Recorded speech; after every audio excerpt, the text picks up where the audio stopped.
Welcome to the deep dive. Today, we're really going to dig into what's happening in Michigan. Why everyone's saying it's so important for this election. hmm And a lot of you have asked us to really break down the economy there, especially how things have been under Biden and Harris. So we're looking at this town hall with Trump, right? It's fascinating. Yeah, and I mean, look, we're not here to pick sides or anything, but this town hall is like a gold mine for understanding what people in Michigan are worried about, what they're hoping for, and trust me, that stuff could decide the whole election. For sure. So the room is packed, right? We Yeah. see teachers, police officers, union workers, business owners. Everyone's talking about how the economy is hitting them. What jumped out at you? It's funny, the auto industry is like this. I don't know, this thing you just can't ignore.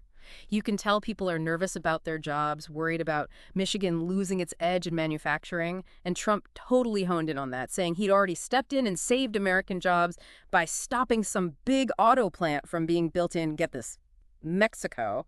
He even brought up like a conversation he had, almost like proof or something. Right, like he name dropped. Yeah. And then he doubles down, calls tariffs, the most beautiful word because they protect those jobs. Hmm. Smart move for a crowd that lives and breathes the auto Oh, industry. totally. It's textbook campaigning. Connect with people's emotions, especially when it comes to their paychecks. And for a lot of folks there, that paycheck comes from cars, plain and simple. Absolutely.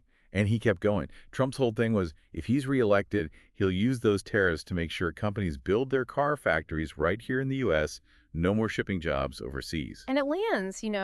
There was this guy, Tim, a UAW worker, 46 years he's been doing that. He totally believes Trump gets it, that he's the one who can bring back those jobs. But wait, about those auto jobs, are we sure Trump's the one who saved them? I feel like there's more to the story. Oh, for sure. We don't know the ins and outs of that specific plant situation, but we can zoom out, look at the big picture, right? How'd the auto industry actually do under Trump and now with Biden and Harris? Yeah, it's not like things just stopped changing, right? Exactly. And this is where understanding the current, economic vibe matters. Context is everything. Under Biden, they've gone all in on electric cars, right? That totally changes the game for the auto industry everywhere, but especially in Michigan. Those giant battery factories they're building, right? Yeah. I swear, I remember Michigan was in the running for one of those, which would mean tons of jobs. Exactly. So Trump's talking about keeping those old school car factories humming, but Biden's team is pushing for electric, basically going after a totally different slice of the industry. It's like two completely different futures for the auto industry and Michigan's place in it. Voters got to decide which one they believe in more. And we can't forget about those tariffs Trump keeps bringing up. It's tricky, right? They can protect jobs in the short term, for sure.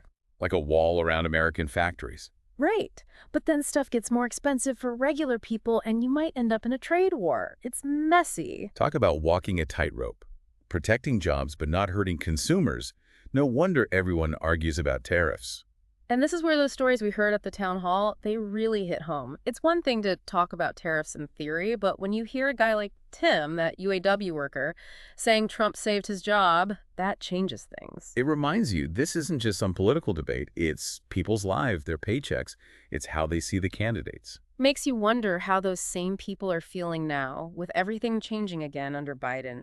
Have they changed their minds? Are they hopeful about the future of cars in Michigan, even if it's all going electric? Such a good point. Those voices from the town hall, they're like a snapshot in time under those exact circumstances, right? It's like what matters even more now, right? Those voices, those stories. We can't forget what's happening in Michigan right now, the economy, all that. Totally. And this is where that whole battleground state thing comes in. Michigan, it's like the voters are split right down the middle. They could go either way in the election. It's anyone's game. Every single vote matters. Exactly. And that makes Michigan like the ultimate prize for both parties. The candidates know they got to win over those voters. So they show up, hold these rallies, town halls like the one we're talking about, and they tailor their message to whatever matters most there. Like Trump with the auto industry. Right. They know people are worried about jobs, especially in a place like Michigan. So much history with factories and manufacturing. But it's not just about tapping into fears, right?